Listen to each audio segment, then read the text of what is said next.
Peace and welcome to the culture here on the Black Star Network. I'm your host, Faraji Muhammad. Thank you so much for tuning in, for being a part of the conversation. Folks, we got a lot to talk about. First and foremost, let me just give you a brief update on what's going on with the Vice President.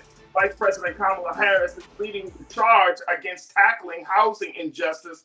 I'm going to share with you what her and President Biden are doing to ensure that there is fair housing for Black homeowners, for Black homeowners seeking. So we'll have that conversation. Also, we're going to be checking in with the mayor of Lima, Ohio, Mayor Sharetta Smith, to talk to us about what she's doing with the U.S. Conference of Mayors and some other things happening in the city and the state of Ohio. So I'm looking forward to that.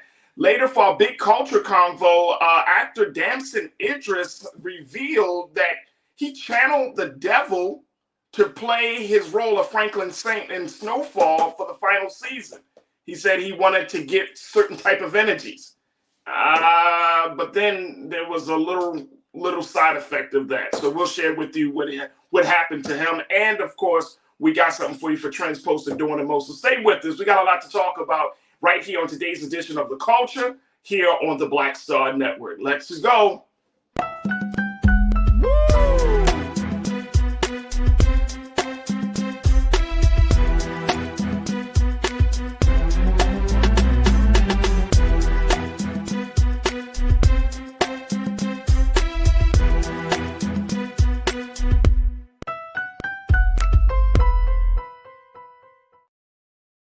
All right, folks, welcome to the culture here on the Black Star Network. I'm your host, Faraji Muhammad. Thank you so much for tuning in and looking to be a part of the conversation. First and foremost, got to say this because I'm feeling it. Happy Friday, folks. Happy Friday.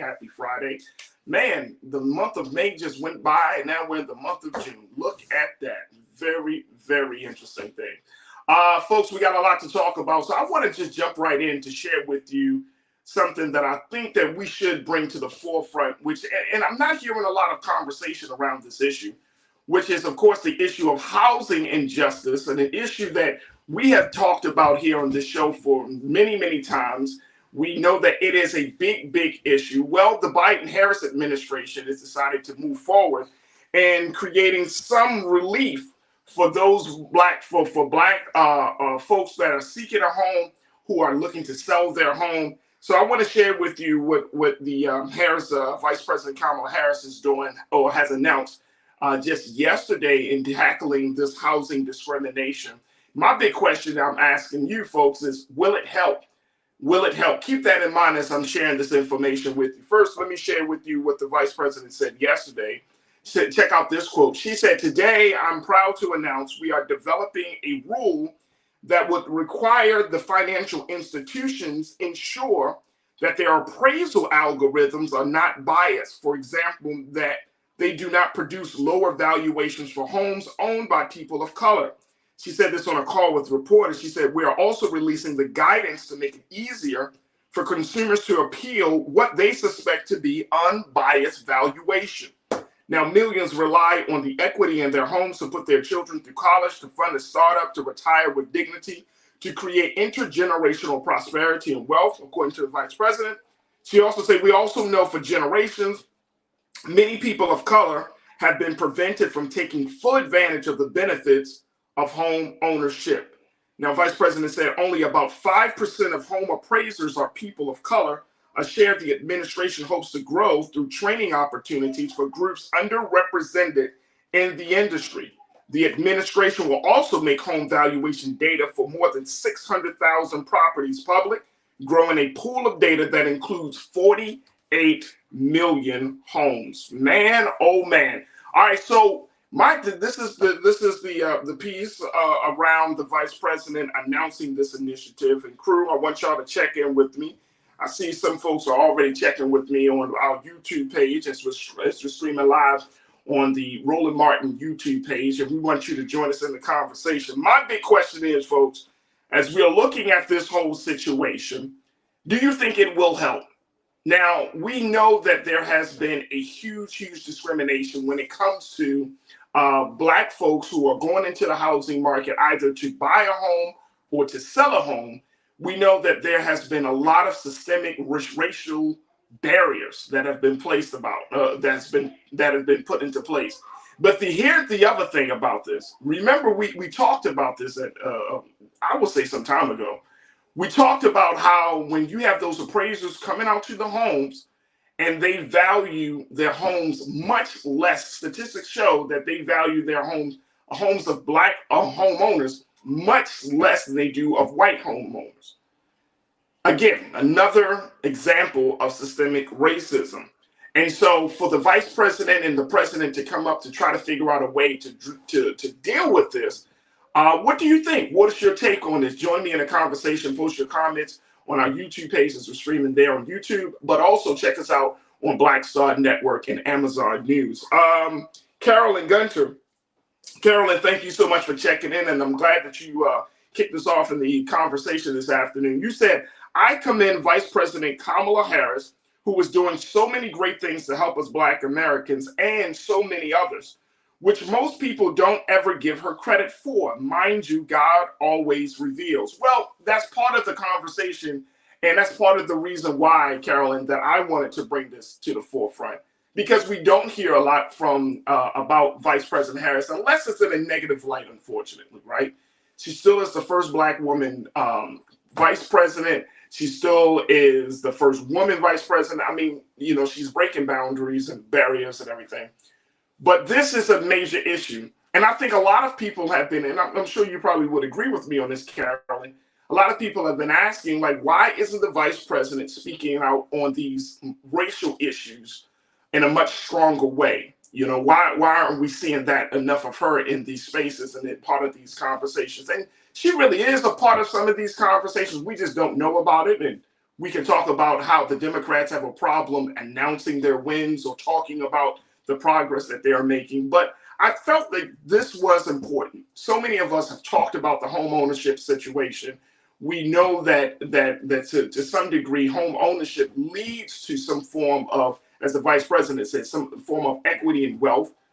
But it's still something that's far adrift, especially given the fact that I feel like tenants and landlords and homeowners and banks were all at war with each other because the prices around the country, especially in some of the top cities around cities around the country, prices for homes, prices for cost of living has skyrocketed, even after we have ended COVID. And it still is mind-blowing to me personally. Yes, I'm here in Los Angeles and I've been in Baltimore and I've seen it in other cities that cities are allowed to do this, that you should not have to put up so much money or you just should not have to spend so much just to simply put a roof over your head. It almost feels like this, folks, and I'm going to say this and then take our next pause. It almost feels like the country in some way wants you to be homeless. That's what it feels like. It feels like, do you want me living in my car? Do you want me living on the street? And then you're gonna come out and say, well, we have an unhoused people problem. So it's mind blowing. But look, we're gonna take our first pause. When I come forward, I want to hear your take on this. Do you think that this effort by President Biden, Vice President Harris in tackling housing injustice will help at least create some dent in the systemic racism of housing? Join me in a conversation. Post your thoughts on YouTube and stay with us. We got a lot to cover here on the first hour of The Culture here on the Black Star Network.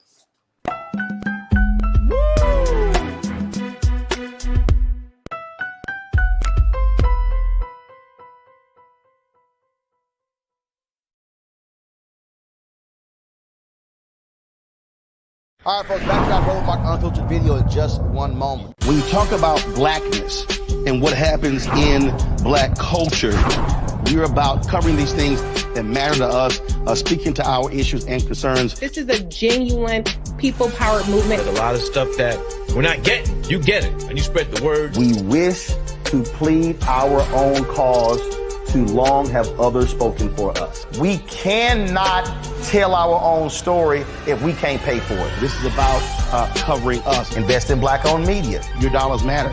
We don't have to keep asking them to cover our stuff. So please support us in what we do, folks. We want to hit 2,000 people, $50 this month, raise $100,000. We're behind 100,000, so we want to hit that. Y'all money makes this possible. Check some money orders. Go to P.O. Box 57196, Washington, D.C. 20037-0196. The Cash App is $RM Unfiltered. PayPal is R Martin Unfiltered. Venmo is RM Unfiltered. Zelle is Roland at RolandSMartin.com.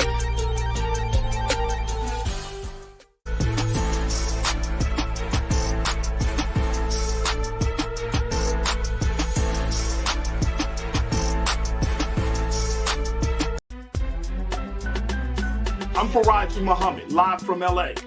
And this is The Culture. The Culture is a two-way conversation. You and me. We talk about the stories, politics, the good, the bad, and the downright ugly. So join our community every day at 3 p.m. Eastern and let your voice be heard. Hey, we're all in this together. So let's talk about it and see what kind of trouble we can get into. It's The Culture. Weekdays at 3, only on the Black Star Network.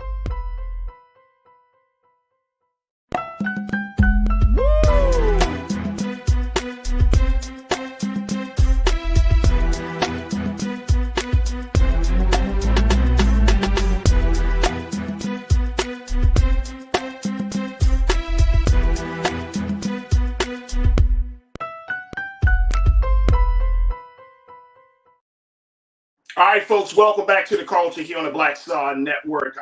Just getting some thoughts from you about this latest effort from President Joe Biden and Vice President Kamala Harris as they're tackling the housing injustice issue. Vice President Harris had a call yesterday with a number of reporters where she announced that they are going to be doing their part to change the algorithms of valuation for Black homeowners, and also doing their part to flood the market a little bit with trying to teach and train more Black people to become home appraisers. Because as it stands right now, folks, only about 5% of home appraisers are actually Black. And we have talked about this issue of home appraisals being higher for white homeowners than they are for Black homeowners. Part of the problem is that the way the system is set up. And so the president and the vice president are looking to change this in a very, very significant way. And I just wanted to get your final thoughts on this, folks, very quickly. You know, as you look at what's going on with housing around this country, you know, is this going to make a dent?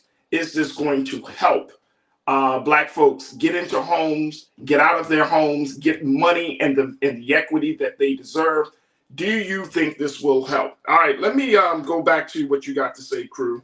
Karen, my sister, checking in. You said this matter is overdue to be addressed. I commend Vice President Harris for working on it.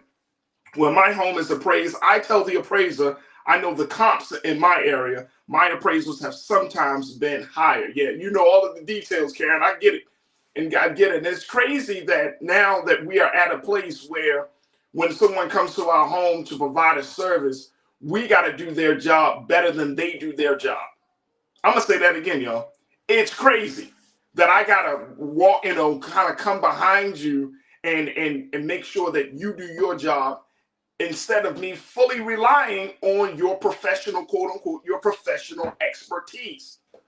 So I got to kind of do a little bit more extra research, making sure that you're not trying to screw me over in an effort to do your job. Big point. Great point. Thank you, Karen, for checking in on that. I think I saw something else. Let me just say here. Who did I see this from? I think it was Pauline. Yeah, Pauline, you made an excellent point. I'm seeing this here in Los Angeles. This is, you know, LA has a huge housing problem. Huge housing problem. We have a huge, unhoused people problem. 40,000 plus people are living on the streets of Los Angeles and LA City, and then more living in LA County. And it's a huge problem for the second largest city in the United States. But Colleen, you said some of the rent that people are paying could be used to buy their own homes. Facts. I'm telling you, it's getting ridiculous. And I think there's a small revolution that's brewing here, folks, that people are starting to fight back. Especially, I know we're sometime out of COVID, and people are like, well, COVID is over, you know, things are back to normal. And it's interesting. Here's the irony of it. We're talking about all this together, that you know, that the country took a hit economically. That people are more important. Saving lives is more important than generating profits. That was the talking point during COVID. Then it's like after COVID is back to capitalism. So sorry you can't get a home. So sorry you can't rent. So sorry you don't have enough money. So sorry, you should have gotten your credit up by now. So sorry. Back to capitalism. All that compassion just went straight out the door.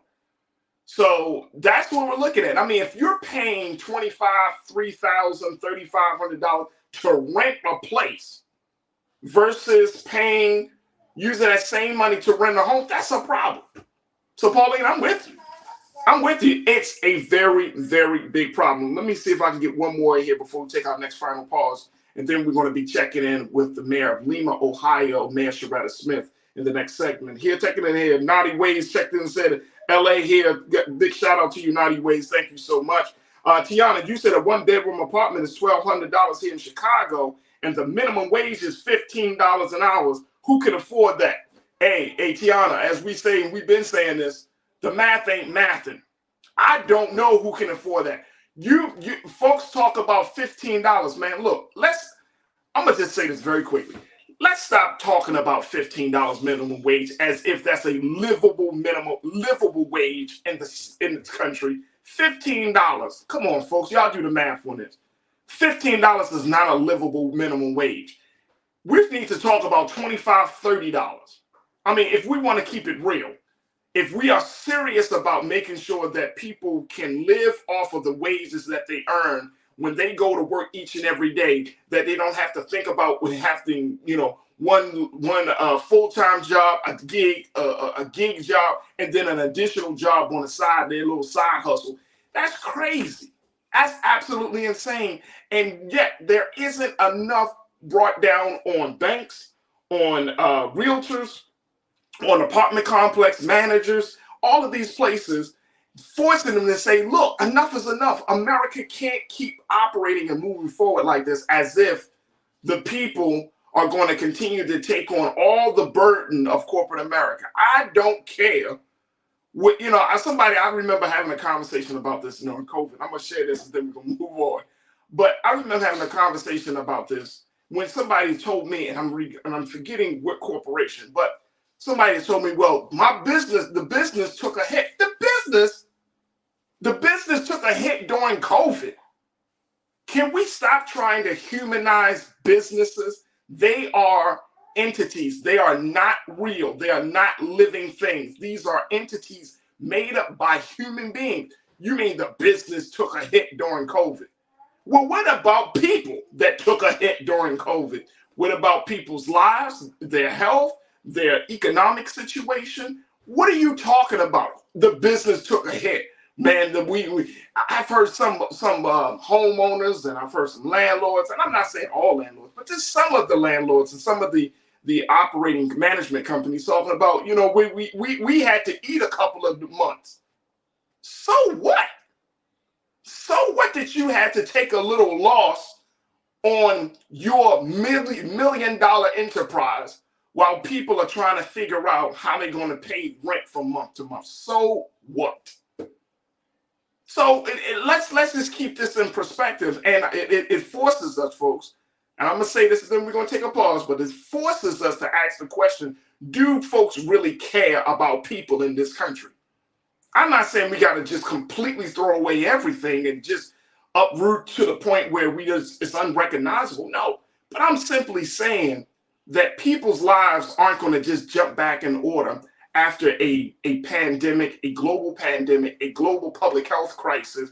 People are still trying to recover from not just COVID, but from just the economic ups and downs that this country is embroiled in each and every day.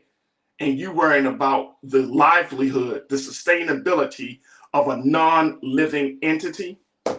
That's more important than the person that's in front of your face each and every day. Please, please, please spare me. Miss me with that. Miss me with that. I don't give a damn about a non-living entity. I'm worried about people. And that's where it is. So big shout out to the president and the vice president for trying to make a dent into this issue. And hopefully it will lead to some changes, because guess what? Black homeowners deserve to have a home just like everyone else. All right, folks, we got to take a quick pause. When we come forward, I'm going to check in and have our mayor's talk with the mayor of Lima, Ohio, Mayor Sharetta Smith. And I want to share with you what she got to say. So I want you to join us for the conversation. Stay with us. It's The Culture here on the Black Star Network.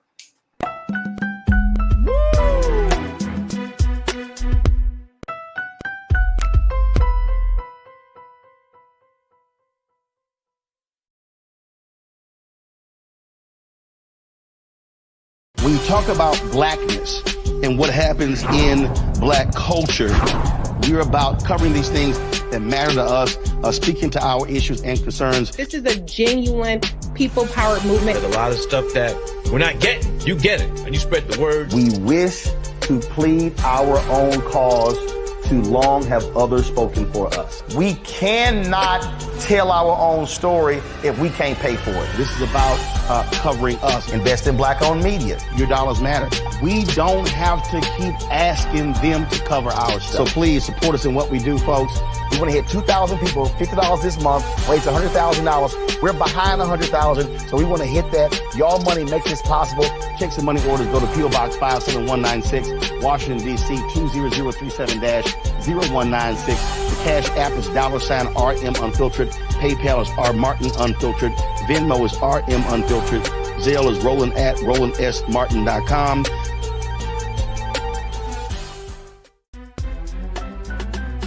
I'm Faraji Muhammad, live from LA.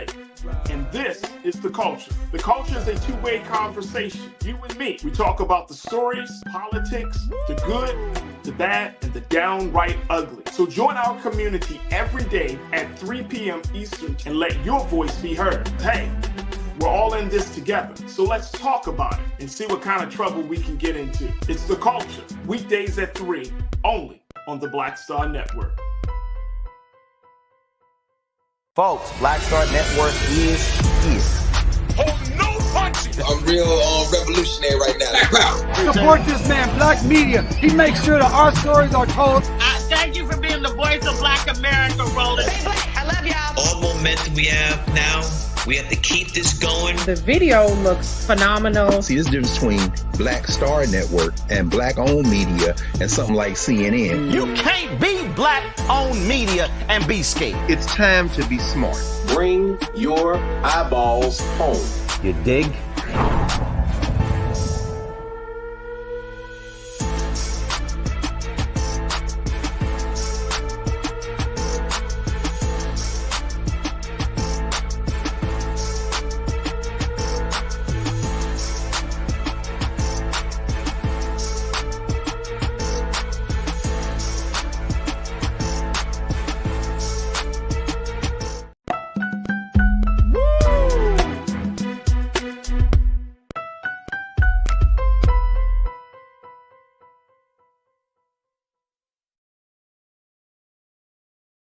All right, folks, welcome back to The Culture here on the Black Star Network. I am always happy to have various voices joining me on this platform as we talk about the issues facing Black folks and the rest of the country on this show. And I'm so happy to have our very, very special guest who is joining us as she's a part of that great congregation called the U.S. Conference of Mayors that's happening in Columbus, Ohio. And that's taking place over the next couple of days. But this mayor is on the front lines trying to do her part to change the quality of lives for so many folks in her part of the country of Lima, Ohio. I said Lima, but it's Lima, Ohio. So I'm so happy to have joining us Mayor Sharetta Smith and having this conversation with her. Mayor Smith, thank you so much for joining me here on The Culture. How are you this afternoon? I am great. Thank you for having me. Absolutely. All right. I don't want to mispronounce the name of your city because I don't need no smoke coming from Ohio right now. That it's commonly mispronounced, so it's okay. It's a mistake that most people make. But we actually did get our name from Lima, Peru, but we put our that's what I own was thinking, right? Lima, Peru. Yes, we put our own pronunciation on it. So, that's what happened. So yeah, it was that's what happened. Lima, but then y'all was like, no. We are Lima. Exactly. Well, I appreciate you, Madam Man, for coming on to the show as we having this conversation. First and foremost, we know that you are working and are learning and just sharing and networking with your colleagues at the U.S. Conference of Mayors that's happening right there in Columbus, Ohio. How is that conference coming along? Because I know there are a lot of big issues that are on the agenda for mayors to address these days. Yeah, so this is actually the 91st annual meeting of the U.S. Conference of Mayors, and we're talking about subjects from, housing to preemption efforts from the state, as well as the rising issue of mental health among our citizens. But key is also implementing the bipartisan infrastructure bill, as well as the Inflation Reduction Act and the American Rescue Plan Act, and really trying to get those dollars out into our cities, really where the boots meet the ground and people can really see some change happening in their day-to-day lives.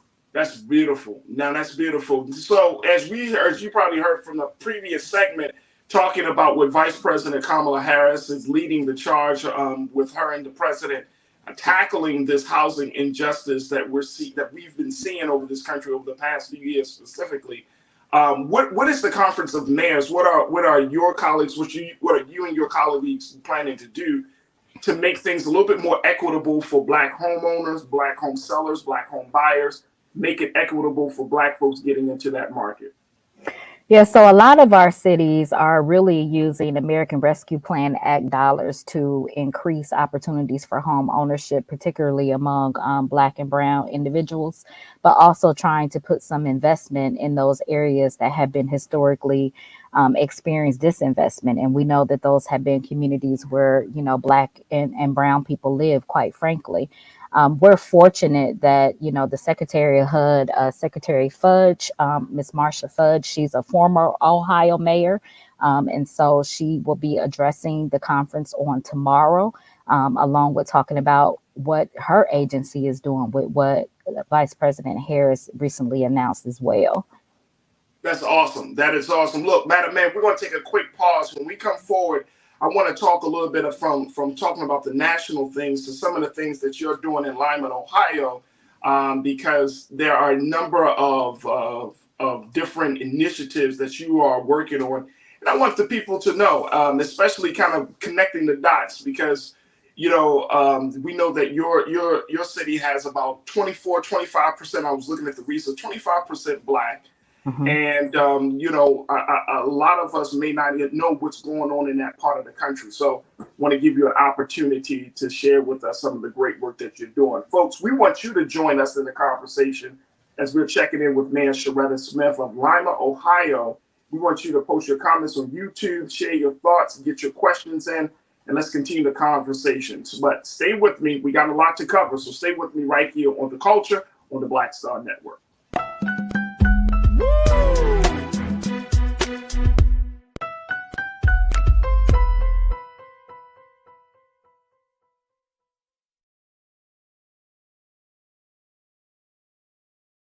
Black Star Network is here. Oh, no punch! I'm real revolutionary right now. Thank you for being the voice of Black America. All momentum we have now, we have to keep this going. The video looks phenomenal. See, there's a difference between Black Star Network and Black-owned media and something like CNN. You can't be Black-owned media and be scared. It's time to be smart. Bring your eyeballs home. You dig?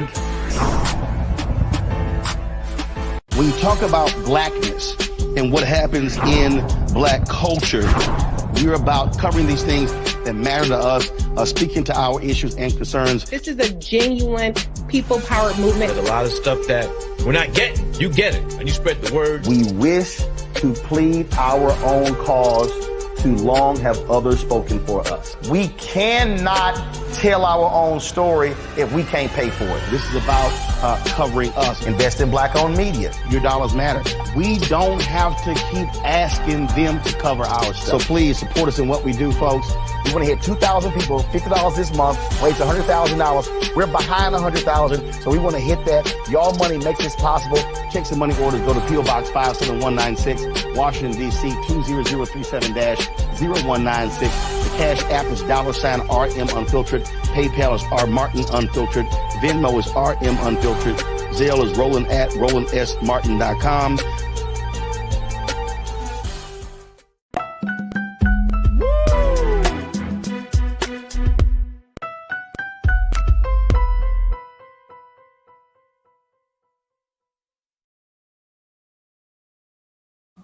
All right, folks, welcome back to the show, crew. We have been talking to Madam Mayor Sharetta Smith, who serves as the mayor of the great city of Lima, Ohio. She's joining us from the U.S. Conference of Mayors that they're gathering in Columbus, Ohio today. And Madam Mayor, again, we thank you so much for just giving us a few moments of your busy schedule to join us this afternoon. First and foremost, let's talk about some of the things that you are doing in your state. Let's talk about this dollar-wise innovation grant that you have been working on. Talk to us about that. What is this all about, Madam Mayor? Yeah, so if I can real quick, I want to just put in context a little bit about Lima. You mentioned that we're roughly 26% African American compared to our metropolitan region. Our metropolitan region is only roughly 12% African American. In the state of Ohio is roughly 12%. And so we are the urban community within a 10-county radius. And I am not only the first Black mayor, I'm also the first female mayor in the city's 190-year history. And so when no. You had to like G-check me a little bit. No. But we thank you. But the Dollar Wise program is really about providing opportunities, specifically the Dollar Wise program for young people to be exposed to entrepreneurship. So what we did with that program traditionally, before I became mayor, our city takes over taking care of vacant lots that individuals have abandoned. And what that looks like is we mow the grass for those. And there's roughly 500 of those lots throughout our city. And traditionally, we would award that contract to maybe one or two contractors. And so one of the things that I did when I came in was revamp that system and broke up those contracts into smaller contracts to provide opportunities for more smaller business, specifically minority businesses, to be able to do business with the city. And the Dollar Wise program is about matching youth with those contractors so that they can, first of all, be involved in positive pro-social activities during the summer months, but also so that they could learn a skill, but also so that they could also possibly even learn what it means to run a lawn care business. One of the things that I struggle with in my city, we have 25% poverty rate, and our median household income is $20,000 per year below that of the state. And so when I want to look at, how do I make my city better, a key part of that is providing opportunities to build wealth. And we know that either comes through home ownership, but that can also come through owning a business. And so we're trying to expose people, particularly young people, really about what the opportunities are at home to get out of, poverty. That is awesome. That is awesome. So this is an investment opportunity, an investment program for small businesses and youth in particular. Yes. That's awesome. Okay. And what has been the response to the Dollar Wise Innovation Grant? Have you seen that people want this type of support and this type of resource? What has been the response? So I have seen that people want this type of response and resource, but what I've learned from this first go round is that we as a city have to do a better job in helping people understand some of the government processes, like how do you bid on a contract? What are even some of the barriers? So for instance, we lowered the barrier for workman's compensation, as well as the barrier for insurance by decreasing, the amount of insurance a business had to have. And even that was still a barrier somewhat to our businesses. The other thing was also being able to understand and see that we have to do a better job providing access to technical assistance. And so being able to navigate even, how do you call a workman's comp provider? And also, if I've had a business before and I didn't necessarily, file my paperwork right or my taxes right, who can I go to that can help me with that? And so it's been a learning process, but I can say that we were able to increase the contracts where I said we started with 2 companies. We increased that to 8 companies across our city. So that was pretty good for the first year. That is awesome. Folks are checking in, Madam Mayor. Pauline, who is a resident of Cleveland, she said, hopefully my mayor from Cleveland, Justin Biebe, is there at the U.S. Conference of Mayors gathering. Maybe he can learn something. Is he there? Have you seen him? He is here, and I have seen him, yes. Can he learn something? Oh, yes. I'm sorry, I can hear. Yes, he can learn something. I know. I can imagine. Mayor Bibb and I are on the Dollar Wise panel together, and they received a similar award for a program that they did in Cleveland to increase equities across Cleveland as well.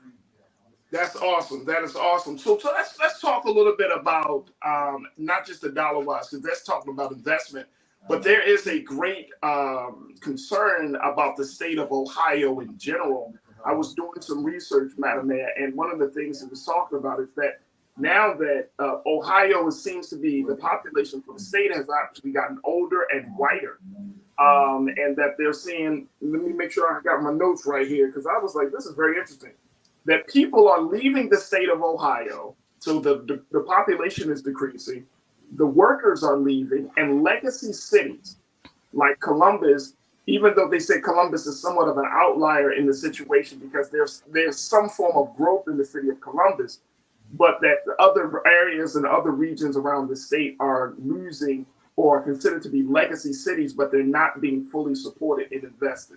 Can you kind of share with us, where does this put Lima, Ohio? Yeah. So Lima is one of those legacy cities as well. And I can say that we are, with the exception of Columbus, losing population. And I belong to a group of Ohio mayors called the Ohio Mayors Alliance. It's a bipartisan group of mayors from the 30 largest cities across Ohio. And we have been working intensely to reduce that trend. And some of that looks like actually listening to residents about, number one, why are they leaving our cities? And number two, what do we need to make them feel welcome and want to come back? For me, I left Ohio and moved south and came back really because of families. And so I've been, intensely looking at, what are those things? And sometimes for people, it's more entertainment options, it's better quality housing. Yeah, it's a complicated issue, and I can tell you what we've been doing, in Lima, and that is creating opportunities for home ownership. We recently partnered with the National HUD Certified Counseling Agency. An advantage to citizens in Lima with that is if they go through a first-time home buyers class with this agency, then they're eligible to receive up to $14,999 towards down payment assistance. That's good. So that's a nice little chunk of change there, Madam Mayor. It is, particularly when our median housing value in Lima is only $66,000. So that could go a long way. Yeah. So we're doing that. We're also working to have a program where we can provide some of our lots for $1 for an individual to be able to come build on those lots as well. We're also working to expand opportunities for youth. In addition to the DollarWise program, we have a specific workforce development program that is geared toward individuals age 16 through 24 who don't have a college degree. And so hopefully wanting to get them introduced to the workforce, particularly future jobs in STEM. And then we're big on entrepreneurship, providing opportunities for access to capital, access to technical assistance. We use a lot of our American Rescue Plan Act dollars to provide support for small businesses. That is awesome. We got to take another pause, and I just want to try to get just a couple of more minutes from you, Madam Mayor. We do have a question from one of our watchers about the STEM program, but we just got to take a quick pause. When we come forward, I want to pose this question from our watcher, from our crew member, and get some final thoughts from you. Folks, we've been checking in with Madam Mayor Sharetta Smith of Lima, Ohio, joining us as she's talking to us about a number of things that are happening in her great city of Lima and what the state of Ohio is going through. You can certainly join us in the conversation, post your comments, and stay with us as you're tuned in to The Culture right here on the Black Star Network.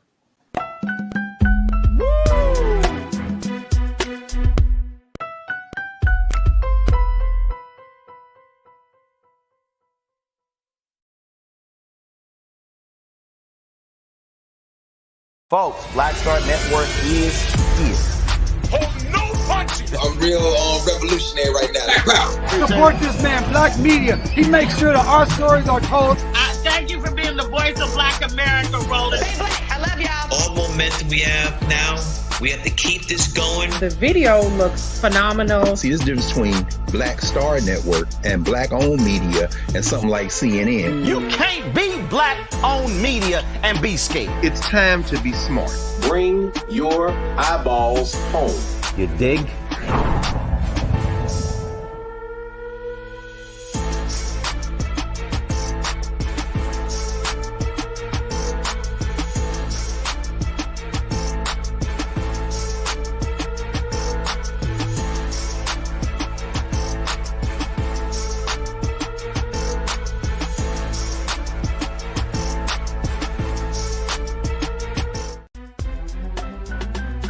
I'm Faraji Muhammad, live from LA. And this is The Culture. The Culture is a two-way conversation. You and me. We talk about the stories, politics, the good, the bad, and the downright ugly. So join our community every day at 3 p.m. Eastern and let your voice be heard. Hey, we're all in this together. So let's talk about it and see what kind of trouble we can get into. It's The Culture, weekdays at 3, only on the Black Star Network. When you talk about blackness and what happens in black culture, we're about covering these things that matter to us, speaking to our issues and concerns. This is a genuine people-powered movement. There's a lot of stuff that we're not getting. You get it, and you spread the word. We wish to plead our own cause. Too long have others spoken for us. We cannot tell our own story if we can't pay for it. This is about covering us. Invest in Black-owned media. Your dollars matter. We don't have to keep asking them to cover our stuff. So please support us in what we do, folks. We want to hit 2,000 people, $50 this month, raise $100,000. We're behind 100,000, so we want to hit that. Y'all money makes this possible.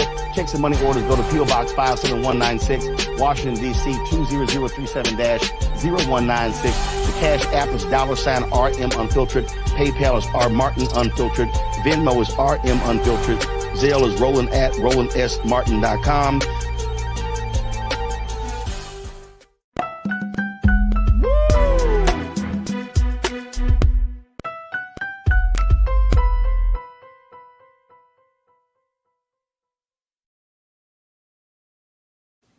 All right, folks, welcome back to the show. We're just having a final few moments with Madam Mayor Sharetta Smith of Lima, Ohio, as she's checking in from the U.S. Conference of Mayors that's happening in Columbus, Ohio for this session. So we are very, very grateful for Madam Mayor and her time. Madam Mayor, I do have a question from one of my crew members. Mike V checked in and said, Faraji, what is the mayor's position on STEM development academically for Black and other minorities in Lima? And what kind of vision is in place for attracting tech entrepreneurs for startups? Great question, Mike. Thank you so much, Madam Mayor. I think in terms of education, and these are not, my words, these are the statistics. Quite frankly, we're behind. I think that the poverty rate in Lima is a direct correlation to that. And I think it starts with early childhood. Here in our city in Lima, we have some of our neighborhoods where over 50% of eligible 3 and 4 year olds for Head Start or pre-K are not attending. And it's not because there aren't any facilities where they can go. They're just not attending. And so my administration has been working on an initiative that we call our Early Matters Initiative to really do work with that pre-K sector. Because we know that, from ages 0 to 3, we learn to read, but 3 and up, we read to learn. And so it's very important that we pay attention to what's happening in the early childhood education area. And, in terms of, what was the second part of the question? I'm sorry. No problem. Mike said, and what kind of vision is in place for attracting tech entrepreneurs for startups? Yeah, so 2 things I think is being able to look at the quality of our infrastructure, and I'm speaking more specifically about broadband infrastructure. So we know with tech entrepreneurs, they need both high download speed as well as high uploading speed.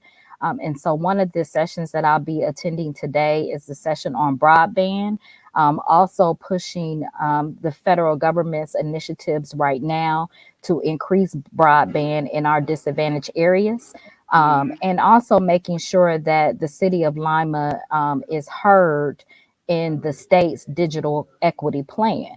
As you all know, there's a federal mandate right now for all states to create a digital equity plan.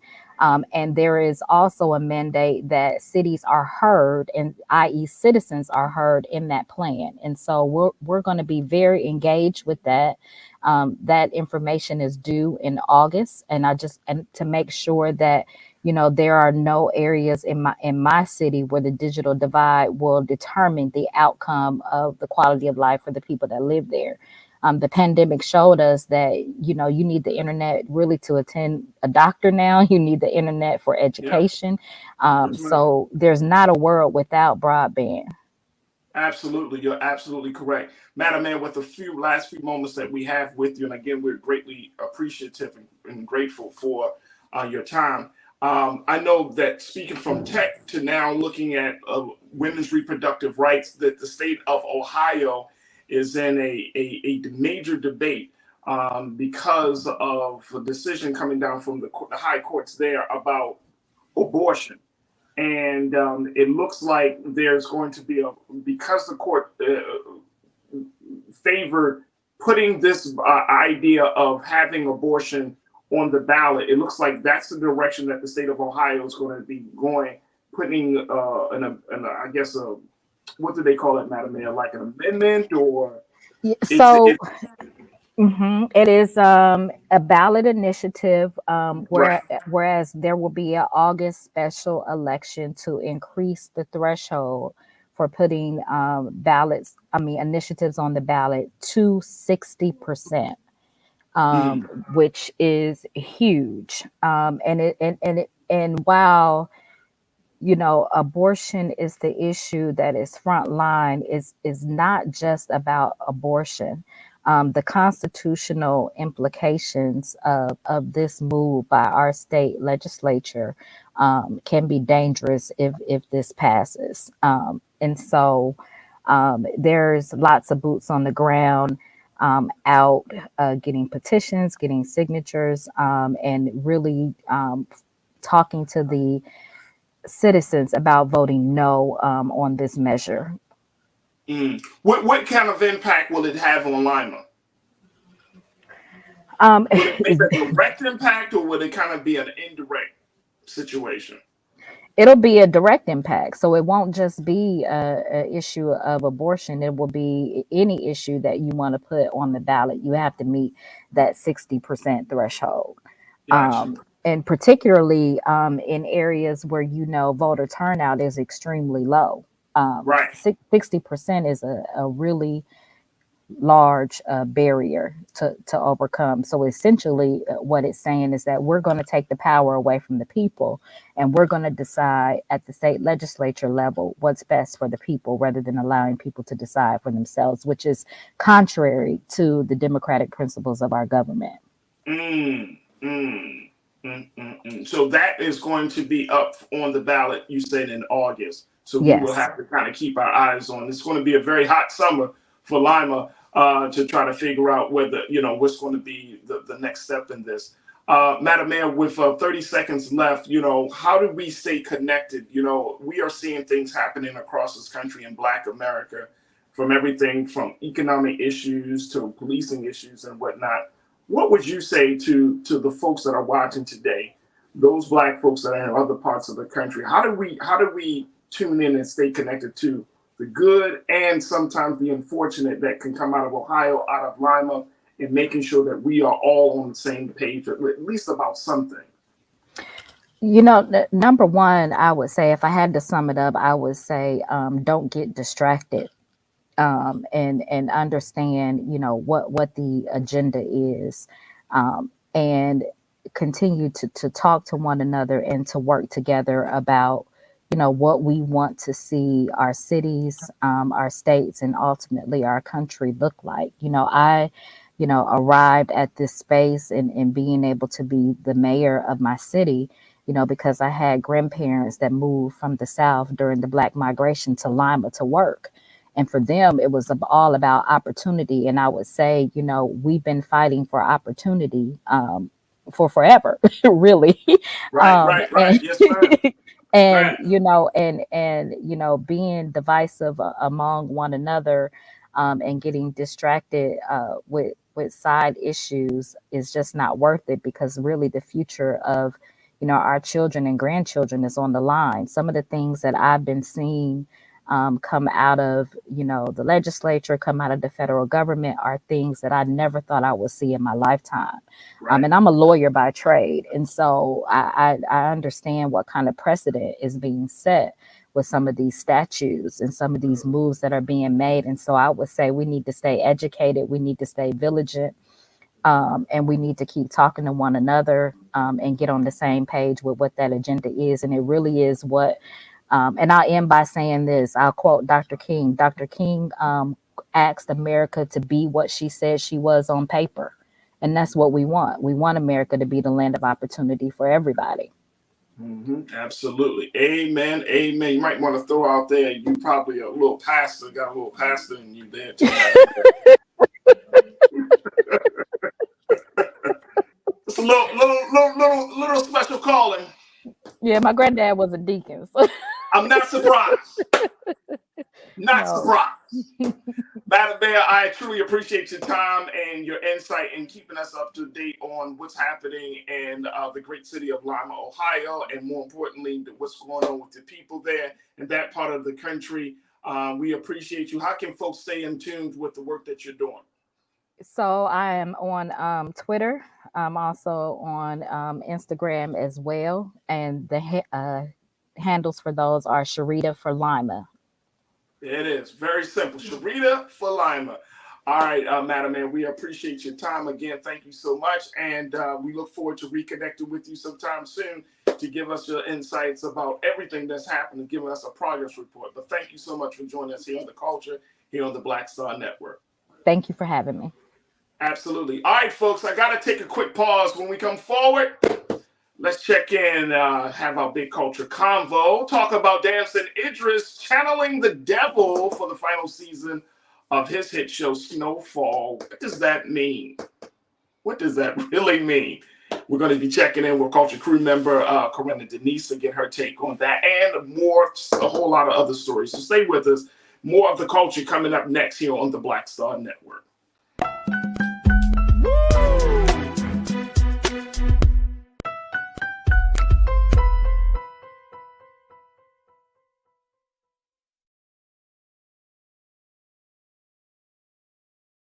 hatred on the streets. A horrific scene, a white nationalist rally that descended into deadly violence.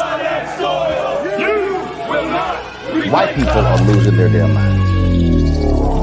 As an angry pro-Trump mob storms the U.S. Capitol, we're about to see the rise of what I call white minority resistance. We have seen white folks in this country who simply cannot tolerate black folks voting. I think what we're seeing is the inevitable result of violent denial. This is part of American history. Every time that people of color have made progress, whether real or symbolic, there has been what Carol Anderson at Emory University calls white rage as a backlash. This is the rise of the Proud Boys and the Boogaloo Boys. America, there's going to be more of this. Here's all the Proud Boys, guys. This country is getting increasingly racist in its behaviors and its attitudes because of the fear of white people. The fear that they're taking our jobs, they're taking our resources, they're taking our women. This is white fear.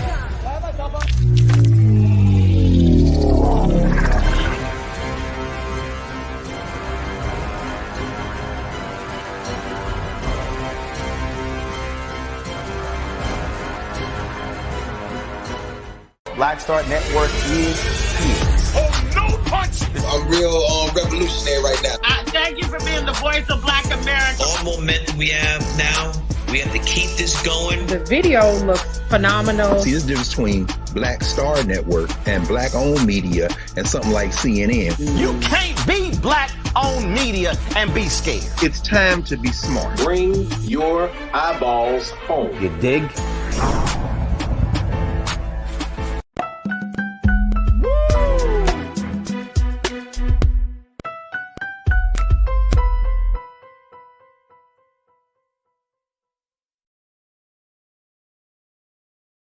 All right, folks, welcome back to the show.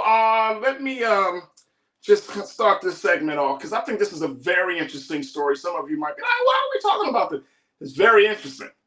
It's interesting, and it's cultural. Here's the story of actor Damson Idris of Snowfall fame. He's the British actor that plays the lead character in the show that just ended its 5th season. The show had a phenomenal run. It was created by LA native John Singleton, talking about the culture of drugs and the impact that it has on the community and people. And it is one of the top rated shows on cable.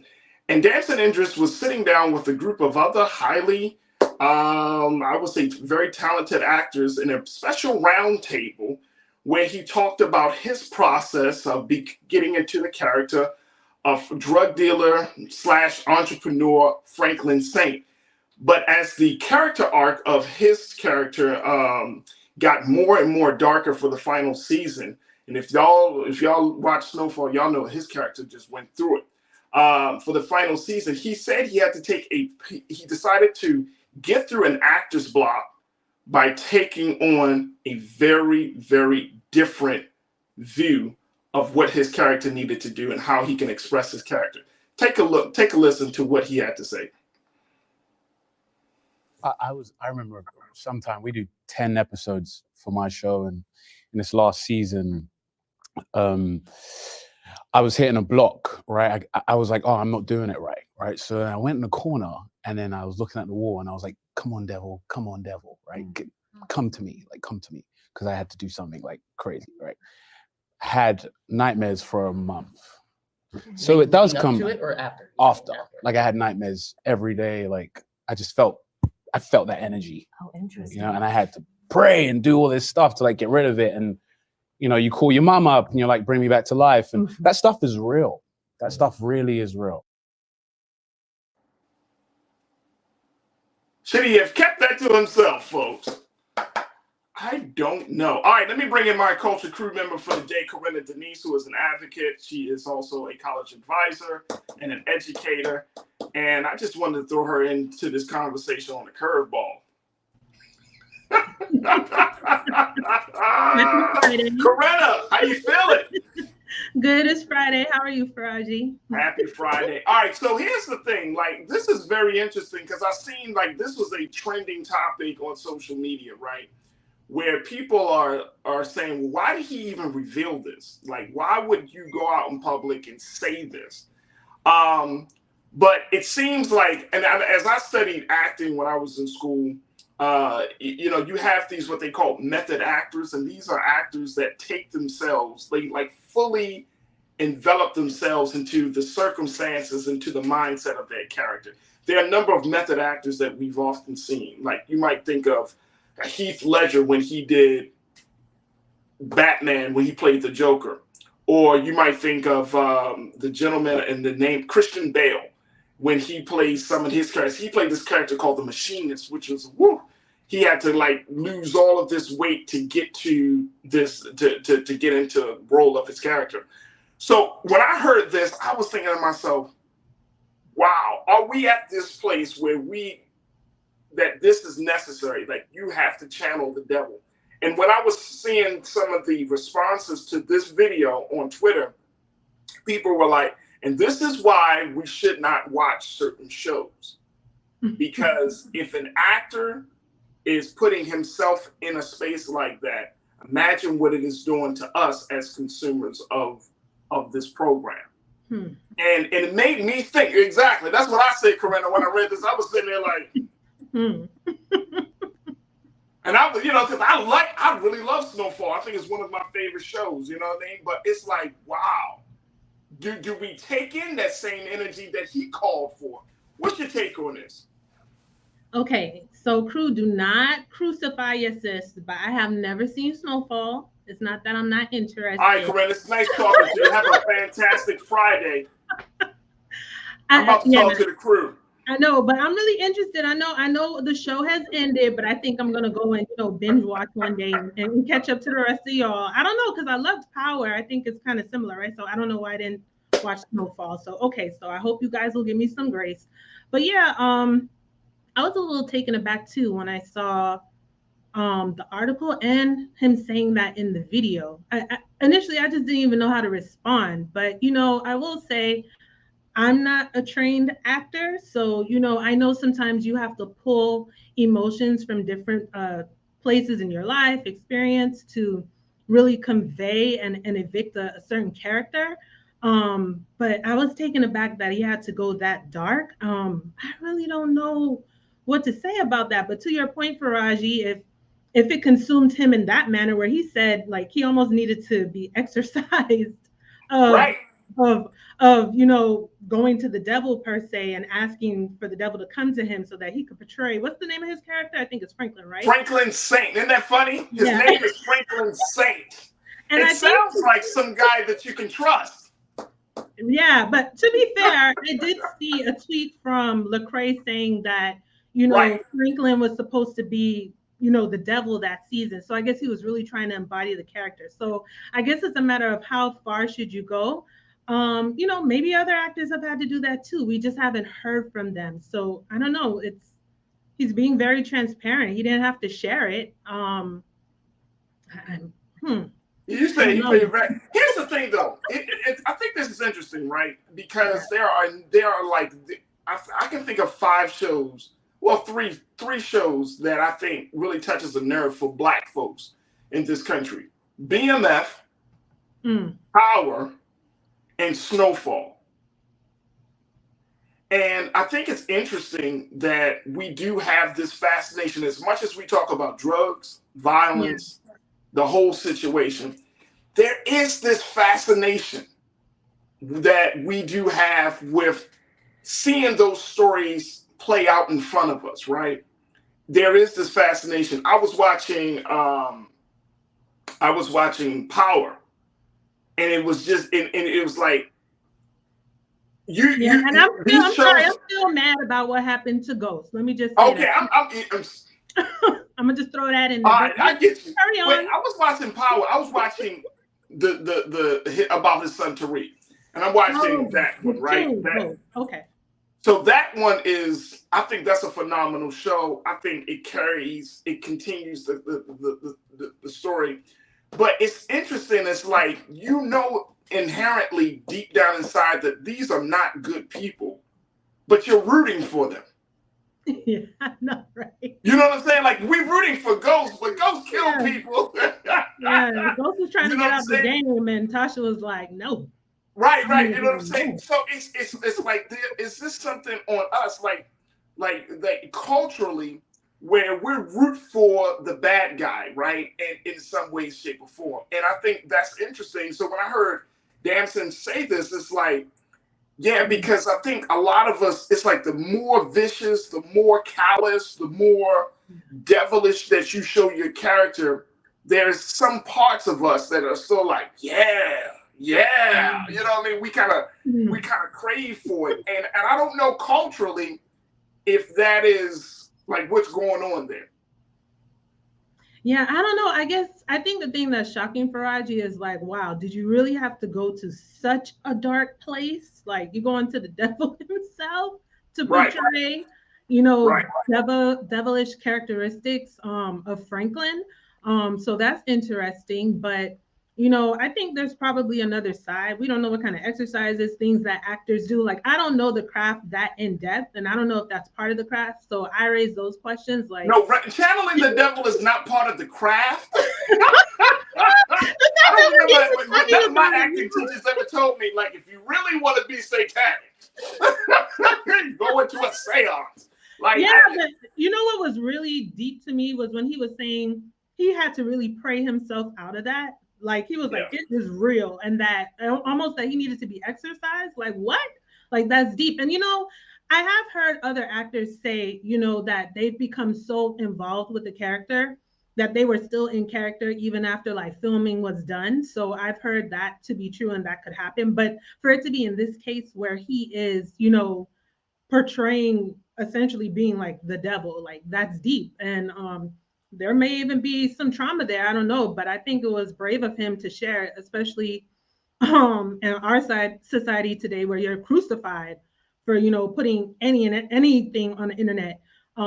It's very shocking to see that video. But I don't know, maybe he should have just left it alone. I would imagine he's getting some good, bad, and indifferent backlash. But yeah, people are not happy with him. Some people, I'm not going to say everybody, but some people are not happy with him. But, when you talked about, kind of not taking a moment to get out of character, there's the famous story of Denzel Washington when he played Alonzo from Training Day, that it took him a while to get out of that character. But he also went through the same thing when he played Malcolm X for Spike Lee's movies X, too. Like, he was totally enmeshed in the character. But I think I was reading very quickly before we take our next pause, I was reading one of my favorite shows that just ended just this past Sunday is Succession. And if you haven't seen the show Succession, folks, it's great. But that's on my list to watch. Phenomenal. It ended in an unexpected way, in a twist. But one of the actors named Jeremy Strong, he plays the character of Kendall Roy. And he said that he was told that being an actor is like being an emotional athlete. And he said that when he worked on Succession, he was in a decathlon.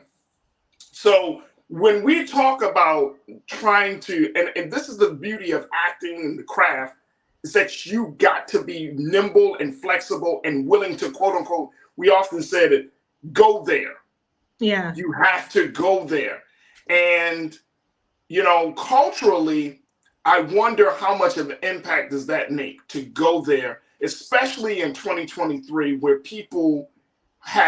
we have idolized these characters, right? We have idolized these characters so much so that, Scarface becomes not just a character on screen, but he becomes a persona that people take with them in their personal and real lives. Yeah. So, it's like a fine line that folks are walking. Folks, I got to take this quick pause. When we come forward, we'll continue the conversation talking about Damson Idris. I would love to hear what you got to say. We checking in with our sister, Corinna Denise. And, of course, I want to hear from you. So post your comments on our YouTube page as we are streaming there, and continue to stream in on Black Star Network and Amazon News. And stay with us. You're tuned into the culture here on the Black Star Network.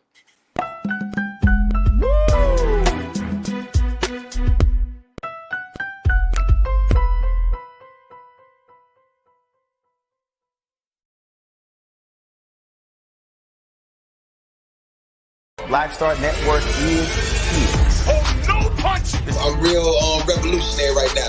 Thank you for being the voice of Black America. All momentum we have now, we have to keep this going. The video looks phenomenal. See, there's a difference between Black Star Network and Black-owned media and something like CNN. You can't be Black-owned media and be scared. It's time to be smart. Bring your eyeballs home. You dig? When you talk about blackness and what happens in Black culture, we're about covering these things that matter to us, speaking to our issues and concerns. This is a genuine people-powered movement. There's a lot of stuff that we're not getting. You get it, and you spread the word. We wish to plead our own cause. Too long have others spoken for us. We cannot tell our own story if we can't pay for it. This is about covering us. Invest in Black-owned media. Your dollars matter. We don't have to keep asking them to cover our stuff. So please support us in what we do, folks. We want to hit 2,000 people, $50 this month, raise $100,000. We're behind 100,000, so we want to hit that. Y'all money makes this possible. Check some money orders. Go to P.O. Box 57196, Washington, D.C. 20037-0196. The Cash App is $RM Unfiltered. PayPal is R Martin Unfiltered. Venmo is RM Unfiltered. Zelle is Roland at RolandSMartin.com.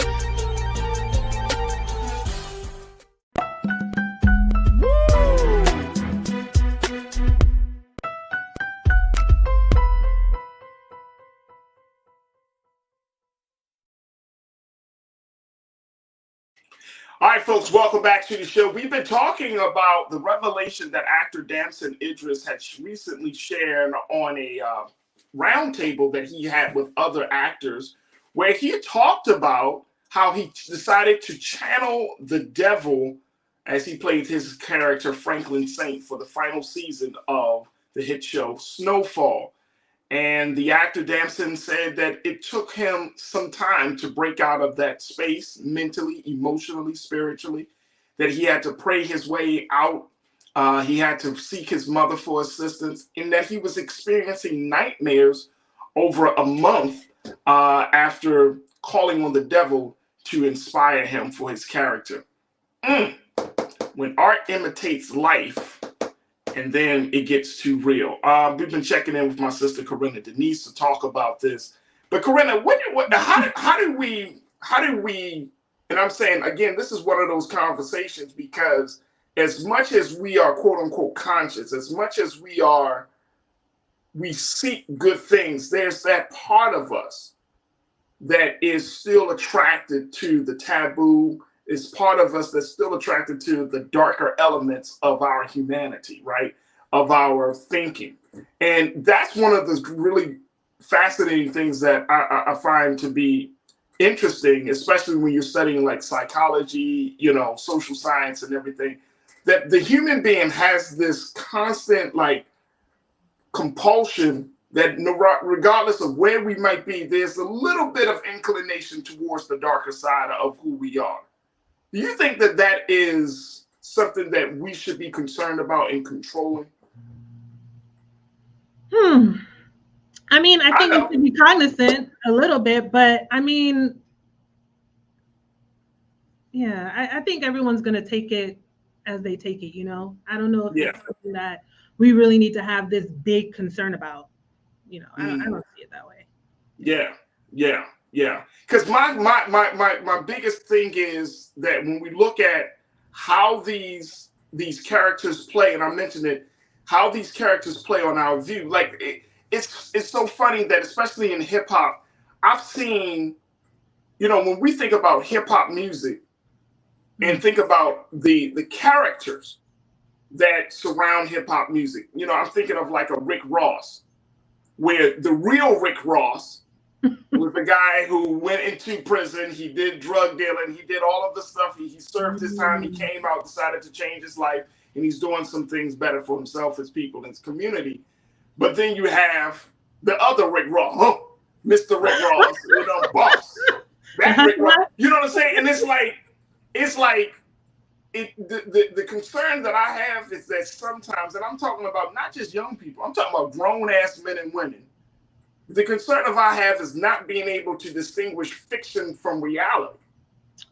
Oh, yeah. That's the big concern that I have, that you got people, and I think if we want to get a little deeper on this, y'all follow me. Tell me if this makes sense, Corinna. If we want to look at the fact that people are not happy with who they are, so instead, either through social media conditioning or either through fantastical thinking that we have within our own minds, we want to be someone else. Someone that we think has power, influence, someone that we think has the ability to change their reality. That's the part about it. That's what makes this thing so interesting. It's not just like us playing cops and robbers. It's one thing to see children go through this, but when you see grown men and women taking on personas, taking on characters that they have seen on screen. I think you raised an interesting point, Faraji, because, I think a lot of people are influenced by what they see on TV, especially young folks, children, to your point, and even some adults. And I think it is unfortunate how sometimes we'll want to emulate maybe some fictional characters. Sometimes they're based or loosely based on real life people, but there are real life people doing great things every day who you could look up to, who you'd want to emulate. But I feel like in some ways we've lost touch of that. And we're more inclined to want to mirror someone that we see on TV. And there are some positive characters on TV, but in regards to like talking about Snowfall, to my understanding, correct me if I'm wrong, because your sis hasn't seen the show. Is a drug dealer and things like that, and we've seen like a lot of similar shows in that light, like Power, like you mentioned, BMF. There's always that like sort of power struggle between good and bad.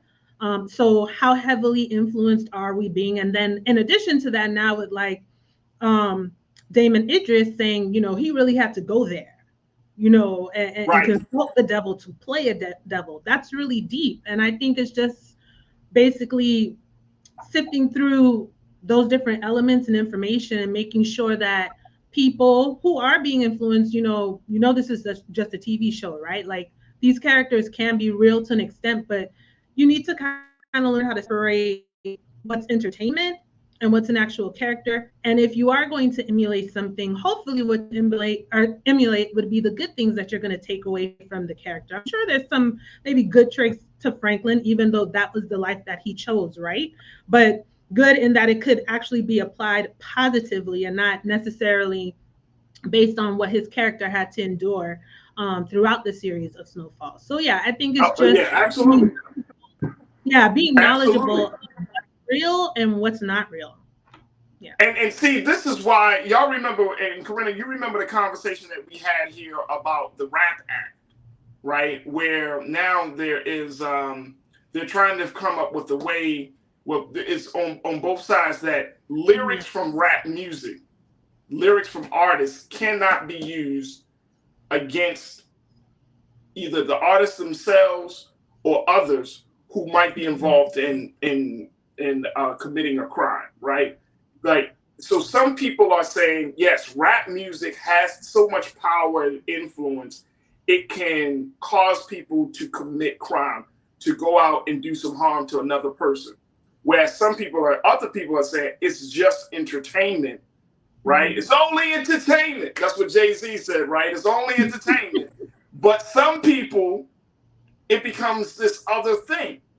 Like they start to really internalize all of this stuff to the point where if you're waking up and you're feeding your brain these type of messages, right, day in and day out, how do you think?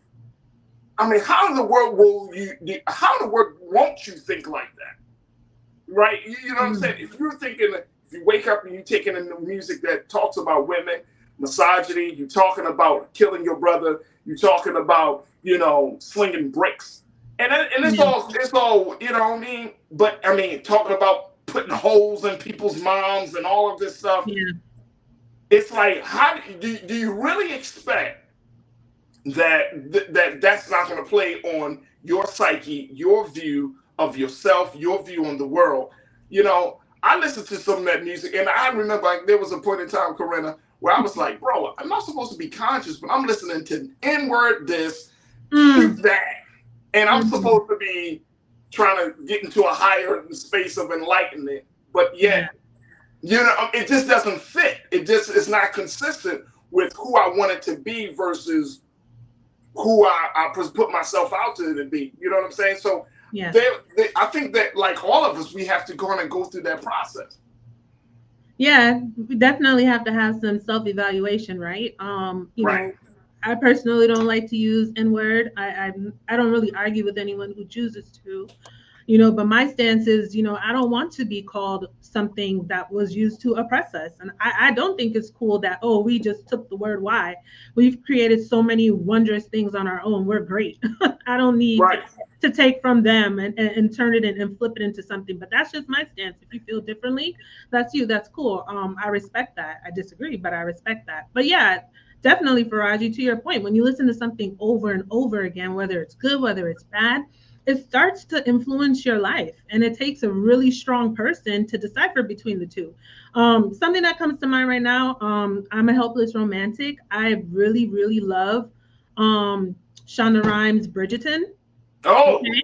You watched Queen Charlotte too, I'm assuming. I binge watched Queen Charlotte the first day, but at the same time, I watch it very abstractly. Like in real life, I know that we were in bondage, and I know that Shonda is basically imagining a world of, perhaps this is what it could have been if y'all weren't tripping and didn't treat us like the scum of the earth, you know? So I know abstractly, you know, I know how to decipher, right?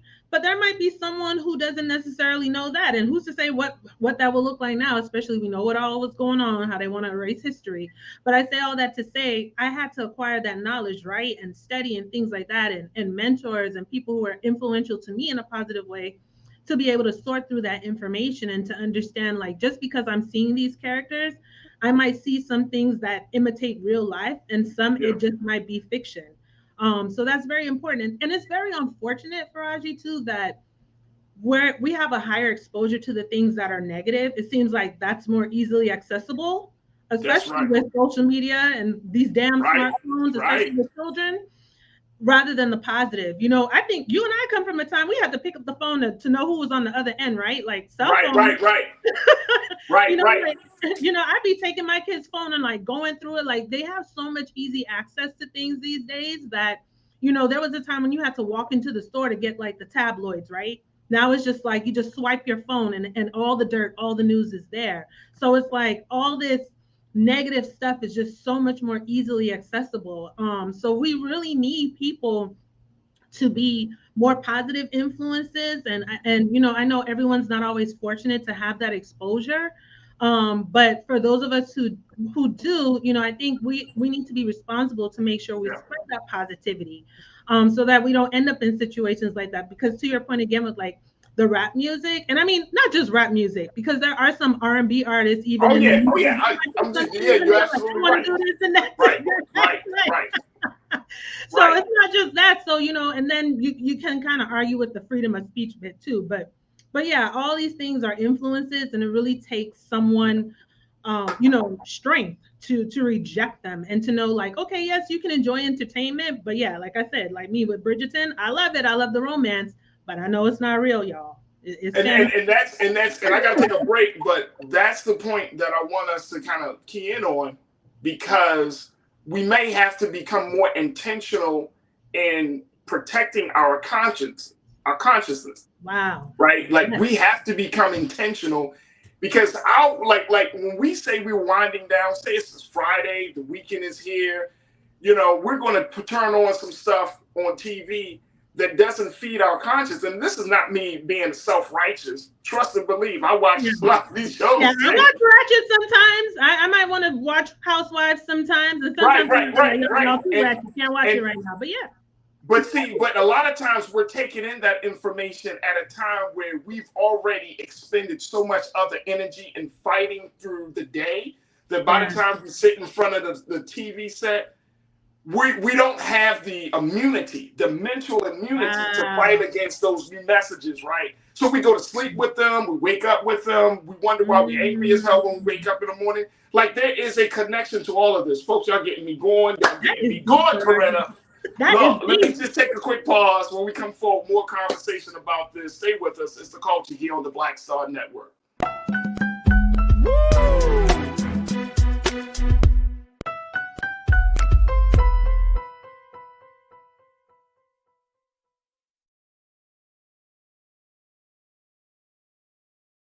Hatred on the streets, a horrific scene, a white nationalist rally that descended into deadly violence. White people are losing their damn minds.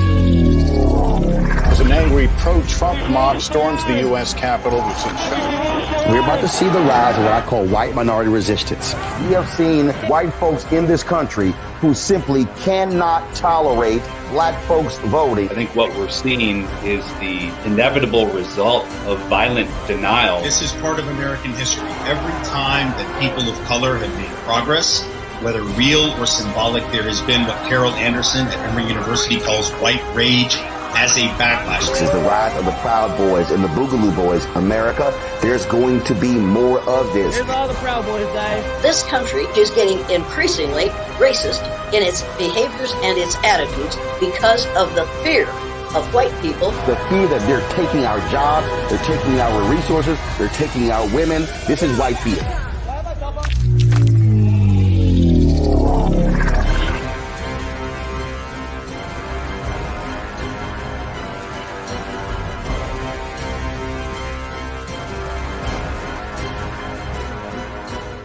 Black Star Network is here. Oh, no punch! I'm real revolutionary right now. Thank you for being the voice of Black America. All momentum we have now, we have to keep this going. The video looks phenomenal. See, there's a difference between Black Star Network and black-owned media and something like CNN. You can't be black-owned media and be scared. It's time to be smart. Bring your eyeballs home. You dig?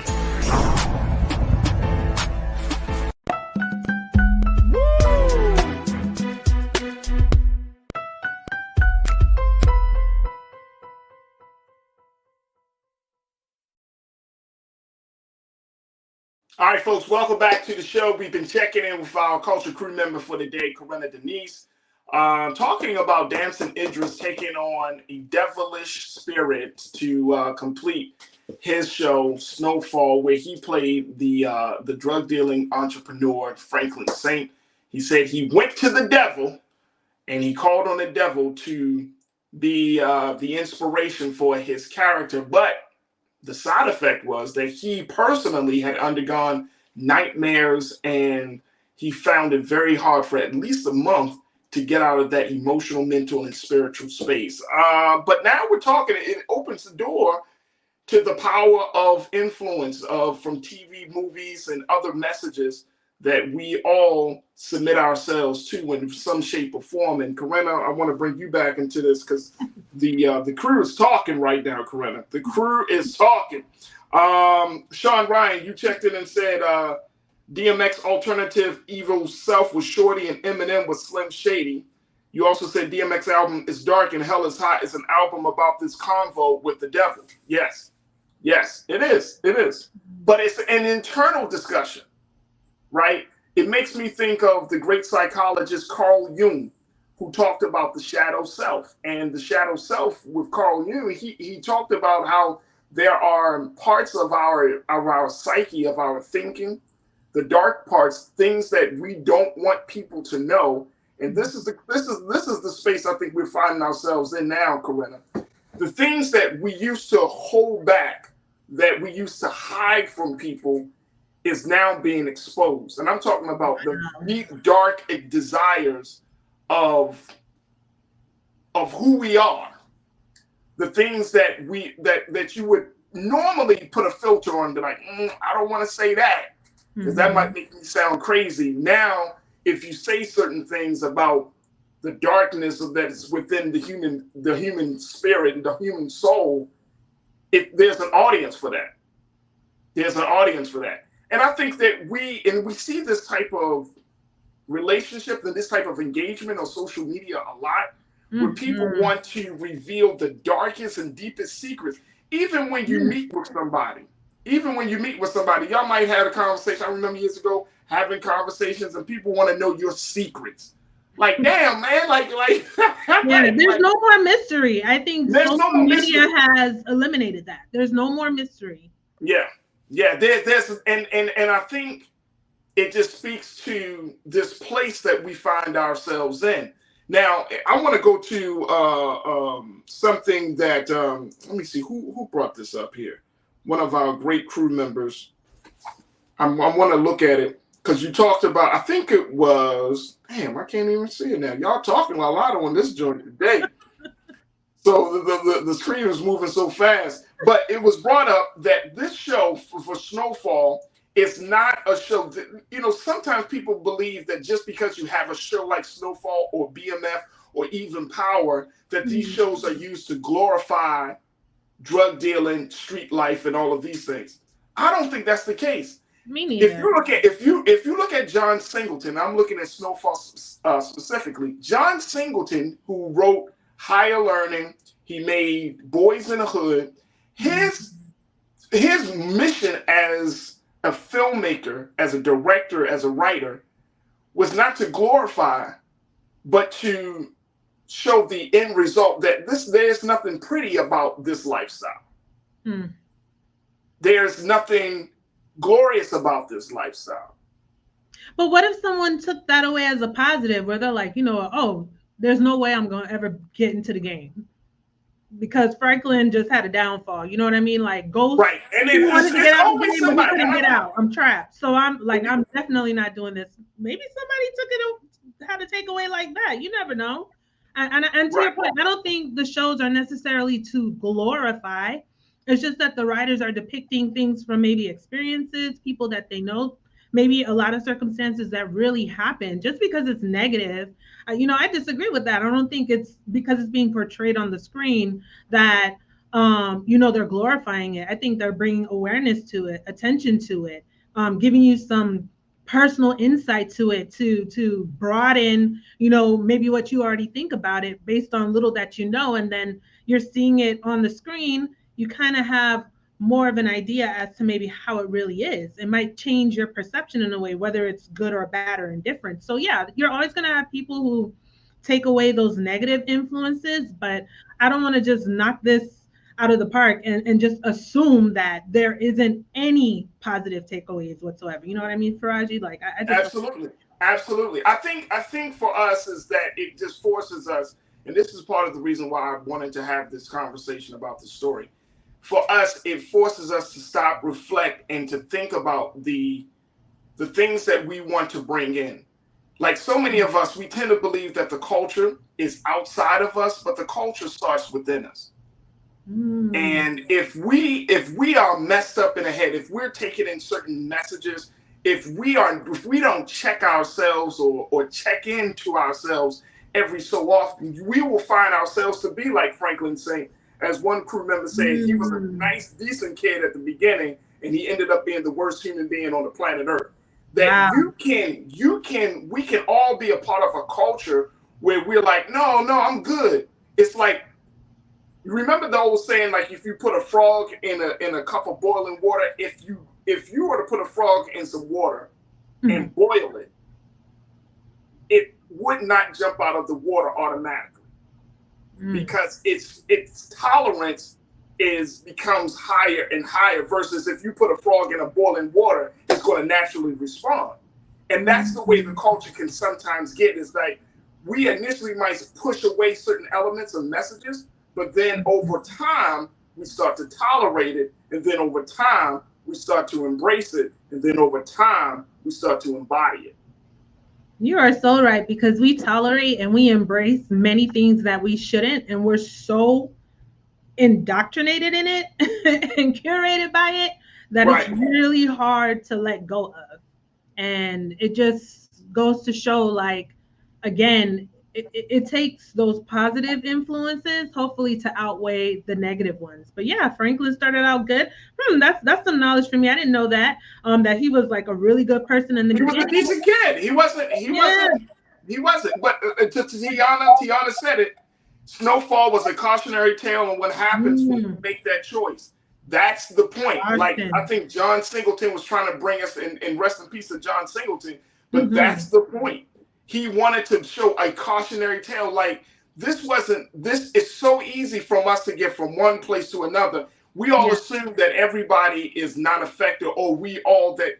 Look, I don't, the stuff that we see coming from social media, mass media, and all of the types of influences, it changes us. It changes people. Definitely. You know what I'm saying? And we can act like, oh, I'm the strongest. Nobody is changing me. Nobody is compelling me. Please, we all, you are not the same person you was a year ago, whether it's on your personal politics, your view of the world, whatever the case may be. You and I are constantly at attack for being changed. So it's interesting to see this kind of progression. All right, I got to take another final break. When we come back, I got some things for Trends, Posts, and Doing the Most. And stay with us, folks. It's The Culture here on the Black Star Network.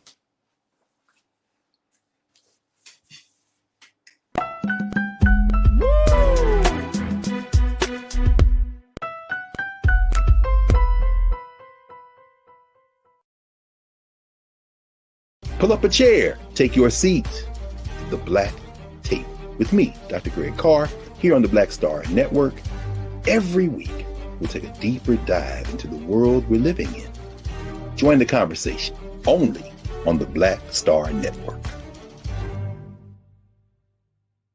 Hi, I'm Dr. Jackie Hood Martin, and I have a question for you. Ever feel as if your life is teetering and the weight and pressure of the world is consistently on your shoulders? Well, let me tell you, living a balanced life isn't easy. Join me each Tuesday on Black Star Network for A Balanced Life with Dr. Jackie. We'll laugh together, cry together, pull ourselves together, and cheer each other on. So join me for new shows each Tuesday on Black Star Network, A Balanced Life with Dr. Jackie.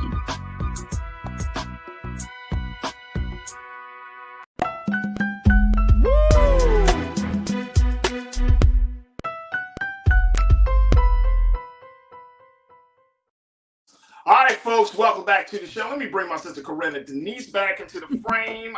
Corinna, here's some trending things that are happening right now. Amanda Gorman. Are you an Amanda Gorman? Are you a fan of Amanda Gorman's work? Of course. Yeah. Okay. I can't assume nothing.